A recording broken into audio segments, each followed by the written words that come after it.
Salatullah, salamullah. Allah Subhanahu wa taala berfirman, A'udzu billahi minasy syaithanir rajim. Bismillahirrahmanirrahim. Dzarni wa man khalaqtu wahida wa ja'altu lahu malam mamduda wa banina syuhuda wa mahattu lahu tamhida thumma yatma'u an azid kalla innahu kana li ayatina anida sa'urhikuhu sa'uda innahu fakkara wa qaddar fakutila kaifa qaddar thumma kutila kaifa qaddar thumma nadhar thumma abasa wa basar thumma adbara wastakbar faqala in hadha illa sihrun yu'thar in hadha illa qaulul bashar sa'uslihi saqar wa ma adraka mas saqar la tubki wa la tadhar lawahatu lil bashar. Allah Subhanahu wa taala berfirman dalam surah Al-Mudaththir ini, biarkanlah aku yang bertindak terhadap orang-orang yang aku sendiri telah menciptakannya, dan aku beri kekayaan yang melimpah serta anak-anak yang bersamanya, dan aku berikan kelapangan hidup seluas-luasnya. Kemudian dia ingin sekali agar aku menambah nikmatnya. Tidak bisa, sesungguhnya dia telah menentang ayat-ayat kami Al-Quran. Aku akan membebaninya dengan pendakian yang memayahkan. Sesungguhnya dia telah memikirkan dan menetapkan. Maka celakalah dia, bagaimana mungkin dia bisa menetapkan? Sekali lagi celakalah dia, bagaimana mungkin dia bisa menetapkan? Kemudian dia merenung dan memikirkan, lalu berwajah masam dan cemberut, kemudian berpaling dan menyombongkan dirinya. Tiba-tiba dia mengatakan Al-Quran itu hanyalah sihir yang dipelajari dari orang terdahulu.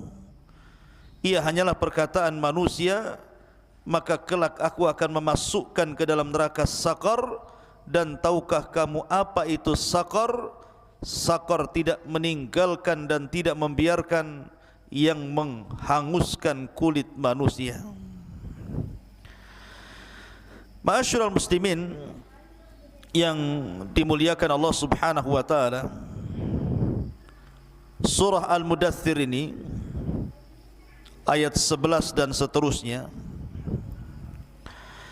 mengkisahkan tentang kisah seorang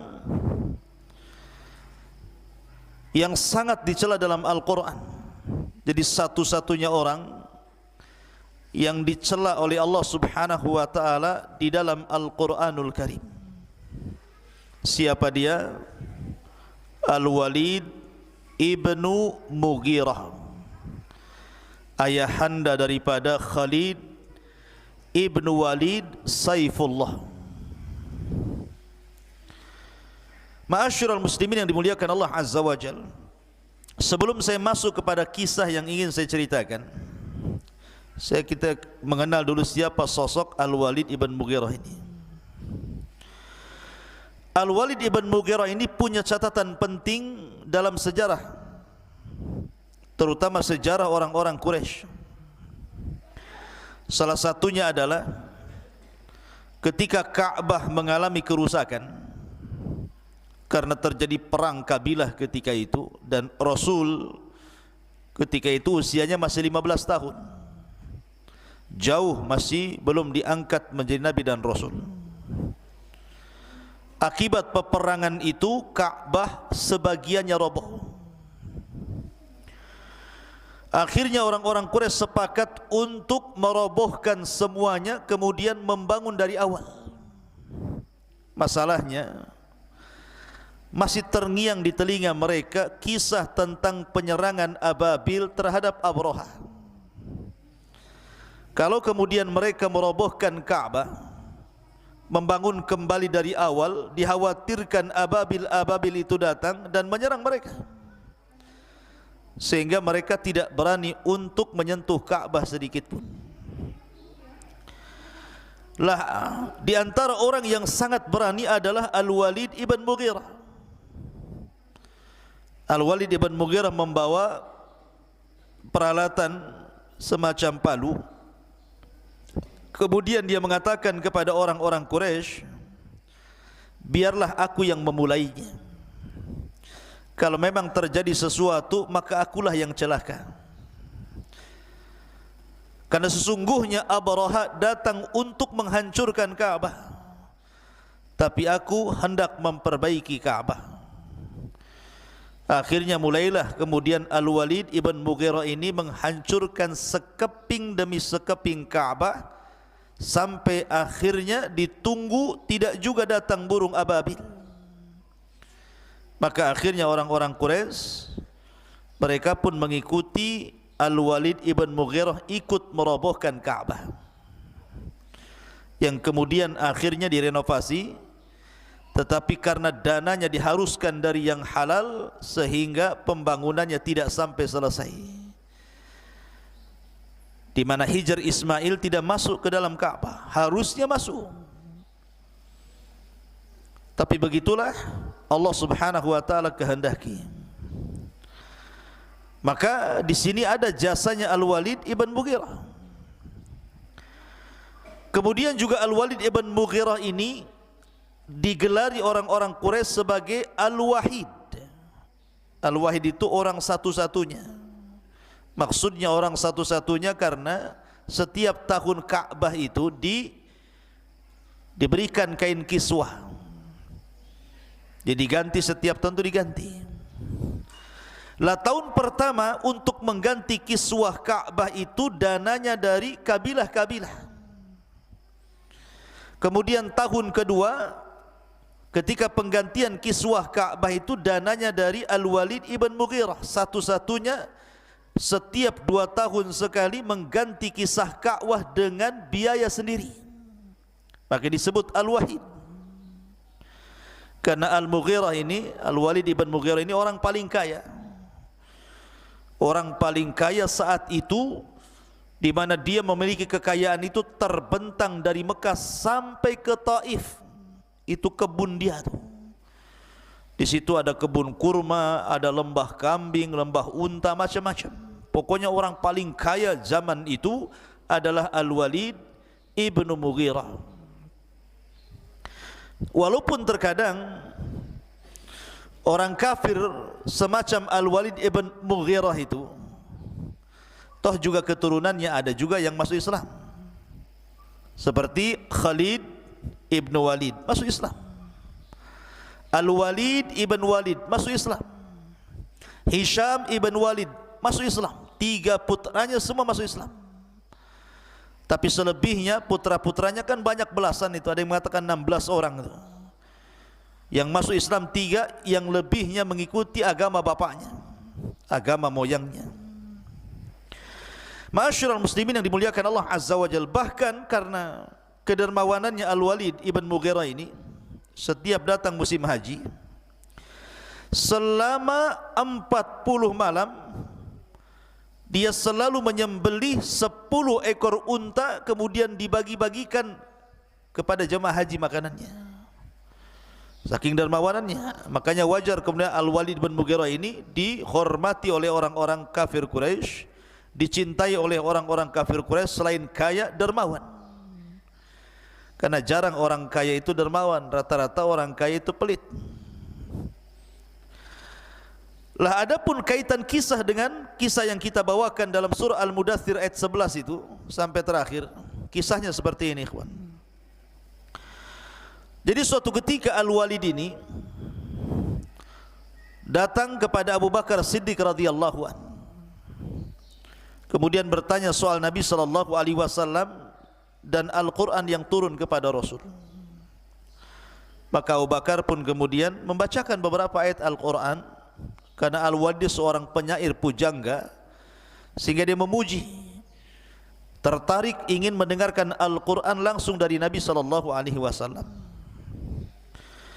Maka setelah mendatangi Abu Bakar mendengar beberapa ayat dan juga surat yang dibacakan Abu Bakar, makin tertarik, akhirnya dia datang kepada Rasul.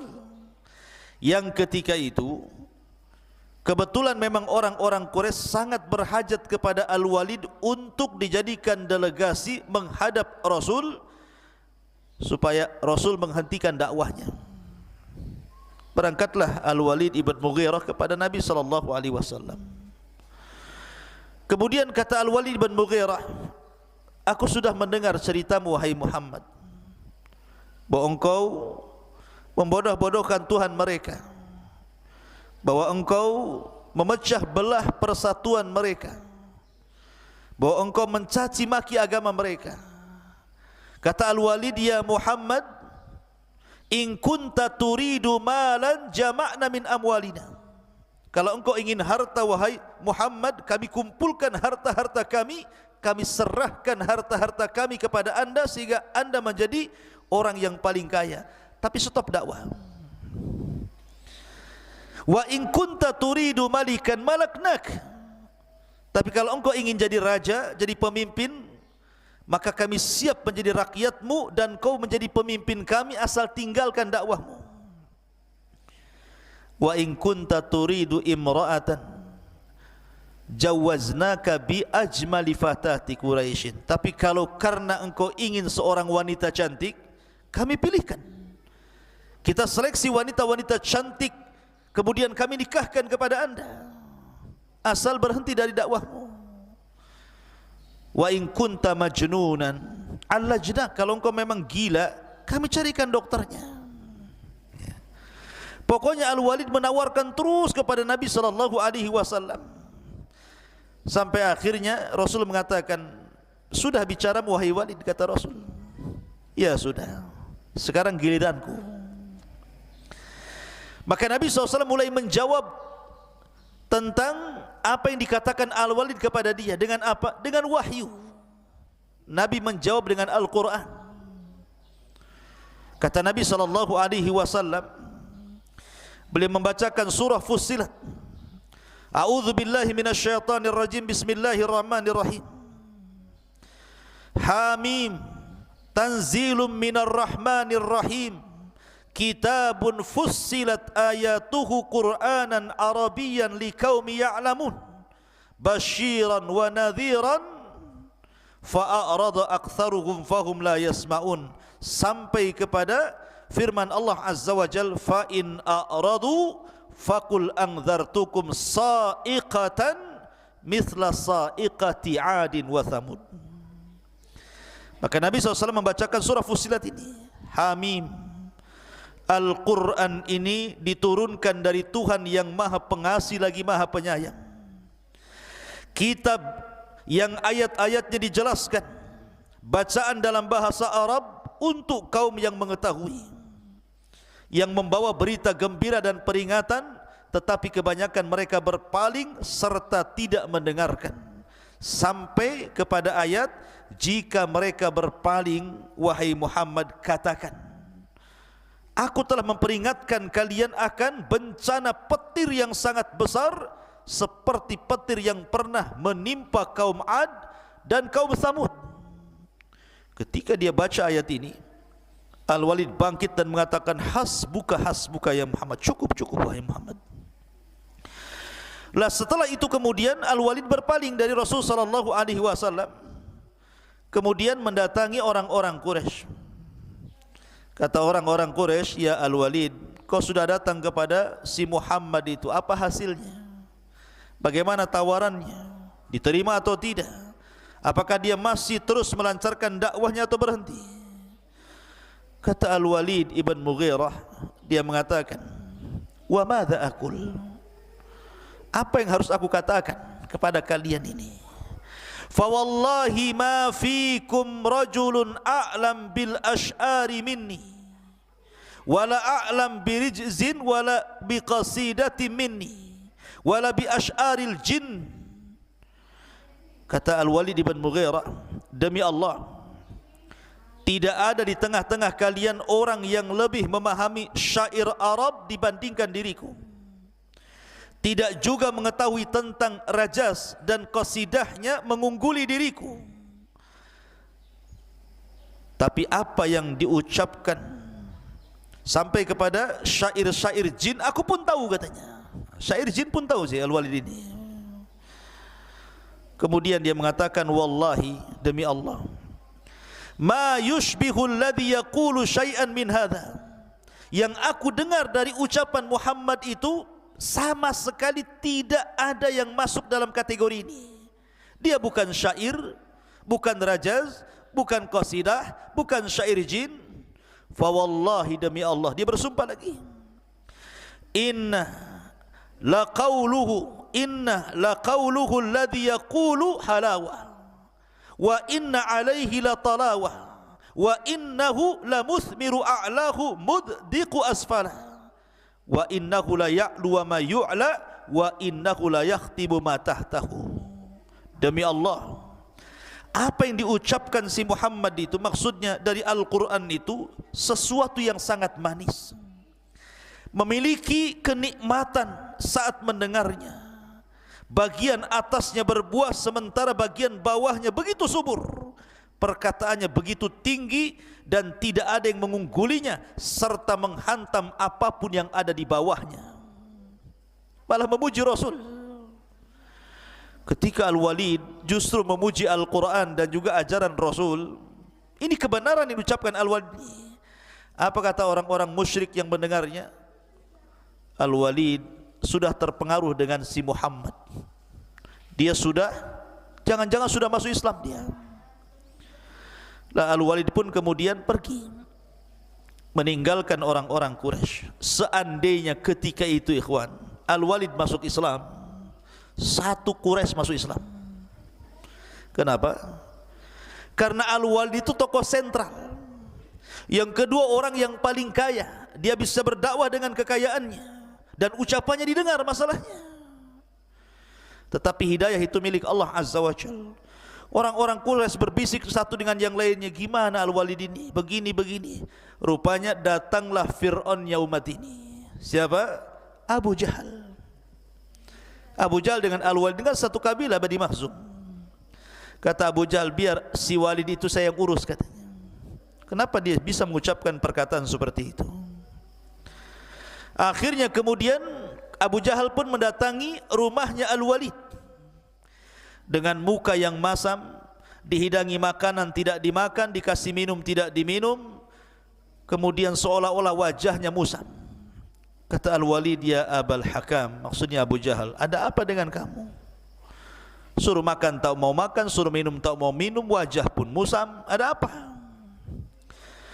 Maka Abu Jahal mengatakan, ya Walid, engkau tahu posisi engkau di hadapan kaum ini. Kau ini seorang pemimpin.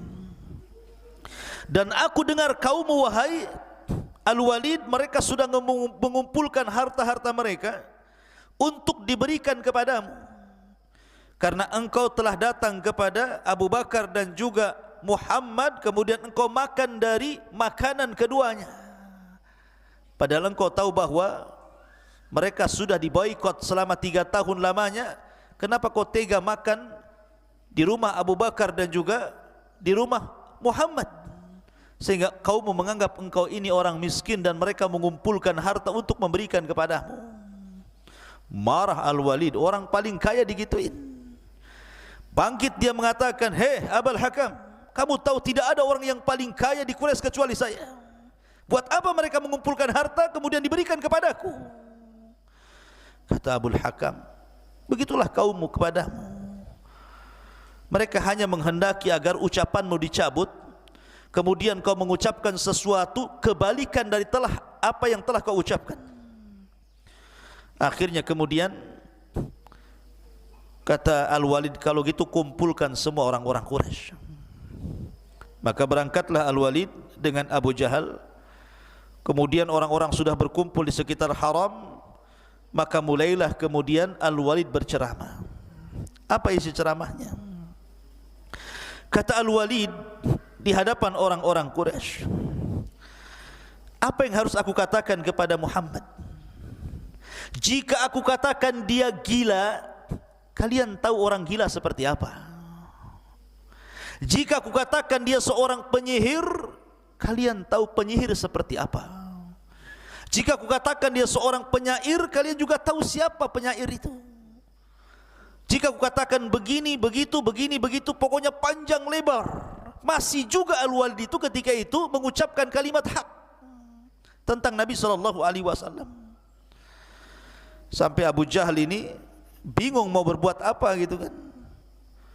Akhirnya kemudian Al-Walid pun pergi meninggalkan orang-orang yang sedang kebingungan dengan ucapannya. Di tengah jalan baru dia berfikir. Disinilah cerita dimulai dalam Al-Quran ini, di mana Allah Subhanahu wa taala berfirman, "Dzarni wa man khalaqtu wahida." Biarkanlah aku yang bertindak terhadap orang yang aku sendiri telah menciptakannya. Wa ja'altu lahu malam mamduda. Aku berikan kekayaan yang melimpah. Bayangkan kekayaan Al-Walid terbentang dari Mekah sampai ke Taif. Itu kekayaan dia semua. Wa banina syuhuda. Anak-anaknya banyak. Ada yang mengatakan 16 orang anaknya itu. Semua sukses. Wa mahadtu lahu tamhida. Dan aku pun berikan kelapangan seluas-luasnya, mudah untuk mencari rizki. Summa yatma'u an azid. Sudah kaya masih juga kurang. Maka Allah mengatakan, kalla innahu kana li ayatina anida. Tidak mungkin ku tambah lagi nikmatnya, karena dia telah menentang ayat-ayat kami Al-Quran. Sa'urhikuhu sa'uda. Aku akan membebaninya dengan pendakian yang memayahkan. Innahu fakkara wa qaddar. Dari sini mulainya. Jadi habis ceramah Al-Walid ini, kemudian dia pulang. Di tengah jalan dia berfikir, apa tadi yang saya ucapkan? Mulai dia ketakutan. Ketakutan kalau jabatannya akan hilang, pengaruhnya akan hilang, sehingga orang-orang akan meninggalkannya. Summa innahu fakkara wa qaddar. Sesungguhnya dia memikirkan dan menetapkan. Fakutila kaifa qaddar. Maka celakalah dia, bagaimana dia menetapkan, seolah-olah kalau seandainya kita masuk ke dalam lubuk hati Al-Walid, Al-Walid kebingungan. Kalau saya katakan Muhammad gila, dia kan enggak gila. Kalau saya katakan Muhammad dia penyair, dia bukan penyair. Kalau saya katakan Muhammad ini begini-begini, dia kan enggak begitu-begitu. Bingung dia selama perjalanan itu. Ya. Makanya summa kutila kaifa qaddar summa nazar. Sekali-kali celakalah bagaimana dia bisa menetapkan, kemudian dia mulai merenung. Sambil jalan itu melihat ke atas, melihat ke samping, melihat ke bawah. Orang bingung. Summa abasa wa basar. Mulailah wajahnya masam, cemberut, ya kan. Ketika sudah hampir sampai di rumahnya, dia berpikir lagi tuh. Akhirnya dia balik lagi ke kaumnya, karena khawatir kan, jabatannya hilang, pengaruhnya hilang tuh. Karena bagaimanapun ucapannya sangat membela Nabi SAW. Tiba-tiba kemudian dia naik lagi ke atas mimbar, kemudian dia mengatakan, faqala in hadza illa sihrun yu'thar in hadza illa qaulun bashar, katanya. Oh ya, memang Muhammad itu kalau dikatakan gila, dia tidak gila.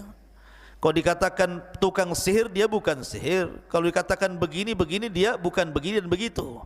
Tetapi dia mengatakan in hadza illa sihrun yu'thar. Quran yang dibawanya, maksudnya yang dibawa Nabi SAW adalah mantra-mantra impor dari luar, katanya.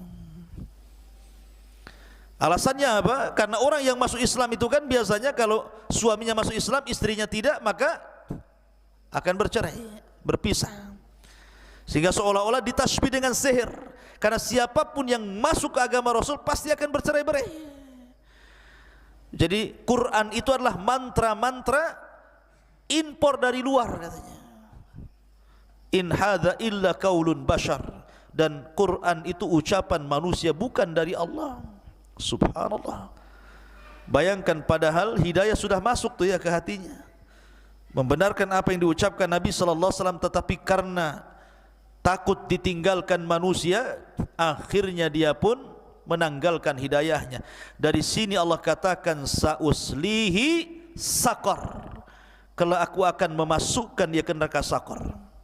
Wa ma adraka mas saqar, dan tahukah kamu itu neraka saqar? La tubki wa la tadhar, neraka itu tidak meninggalkan satu daging pun, satu tulang pun, kecuali akan dibakarnya.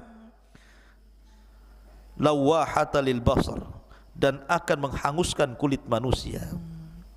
Kaedah ahli tafsir mengatakan, siapapun yang dicela dalam Al-Quran, maka dia akan berakhir dengan su'ul khatimah. Siapapun manusia yang dicela dalam Al-Quran, maka akan berakhir dengan su'ul khatimah. Salah satunya Al-Walid ibn Mughirah dicela dalam Al-Quran, bahkan satu-satunya yang dicela dalam Al-Quran. Sampai begitu banyak ayat yang ditunjukkan kepada Al-Walid ibn Mughirah ini. Lihat Abu Lahab dicela dalam Al-Quran, tabbat yada abi lahabin wa tab, mati su'ul khatimah. Lihat Abu Jahal dicela dalam Al-Quran, ara'aita alladhi yanha abdan idha salla, ara'aita in kana 'alal huda aw amara bittaqwa. Ini turun kepada Abu Jahal, dicela dalam Al-Quran. Abu Jahal mati su'ul khatimah. Kemudian di sini Al-Walid dicela dalam Al-Quran, sauslihi saqar, kami masukkan dia ke neraka saqar. Maka Al-Walid pun mati dalam kondisi su'ul khatimah. Siapapun yang dicela dalam Al-Quran tidak akan selamat. Tapi lihat orang-orang yang memusuhi Rasul, luar biasa dengan tenaga, waktu dan dananya, tapi Quran tidak mencelanya. Belakangan mati husnul khatimah. Seperti siapa? Abu Sufyan. Abu Sufyan ini musuh Rasul, dia yang memimpin perang Uhud. Bahkan Rasul mengalami kekalahan dan hampir mati. Dia habiskan waktu tenaganya, tapi Quran tidak membicarakan Abu Sufyan. Belakangan setelah Fathu Mekah, Abu Sufyan masuk Islam dan istrinya Hindun. Bahkan keturunannya menjadi raja pertama dalam Islam, Muawiyah bin Abi Sufyan.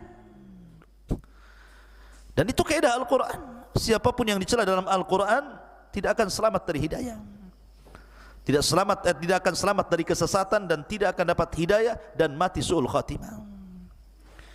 Ma'asyiral muslimin yang dimuliakan Allah Azza wa Jal, maka dari kisah Al-Walid ibn Mughirah ini berharganya sebuah hidayah untuk kita pertahankan. Karena Al-Walid ini sama kondisinya dengan Abu Jahal. Sebenarnya ikhwan, Abu Jahal itu tidak mengingkari apa yang dibawa Nabi SAW secara mutlak, tidak. Karena suatu ketika Abu Jahal ini pernah berbincang-bincang dengan Akhnas ibn Syurek al-Thaqafi. Jadi ada seorang yang namanya Akhnas ibn Syurek al-Thaqafi datang ke rumah Abu Jahal, Fir'aunnya umat ini. Kata Akhnas ini, ya Aba Jahlin, kita cuma berdua di rumah ini, saya ingin tanya bagaimana pendapatmu tentang si Muhammad itu. Maka Abu Jahal tiba-tiba memuji Nabi SAW dan mengatakan, wahai Akhnas, kau sudah tahu orang itu tidak pernah berdusta, dan apa yang diucapkannya itu sebuah kebenaran. Masalahnya wahai Akhnas, antara aku dengan dia itu kan beda kabilah.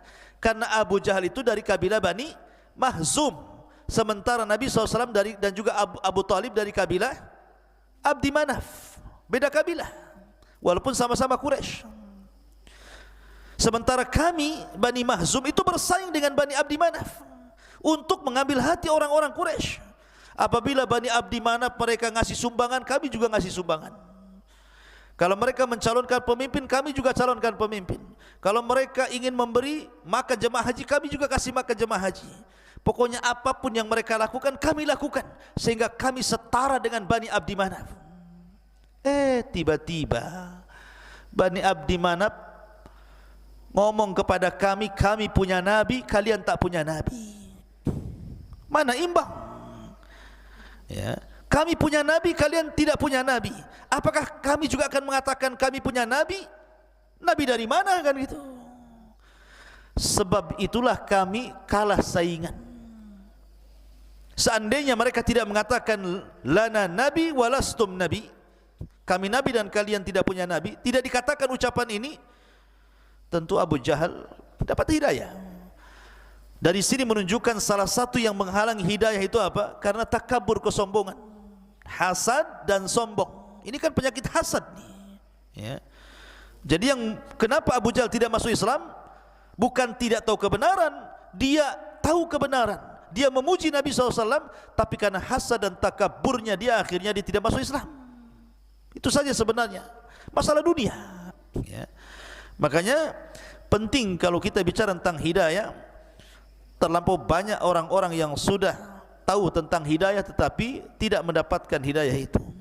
Makanya kenapa doa Nabi SAW yang diajarkan kepada kita, yang pertama kali kita minta adalah hidayah. Allahumma inna nas'alukal huda wat tuqa wal afafa wal ghina. Pertama hidayah dulu, baru ketakwaan, baru kehormatan, baru kekayaan terakhir.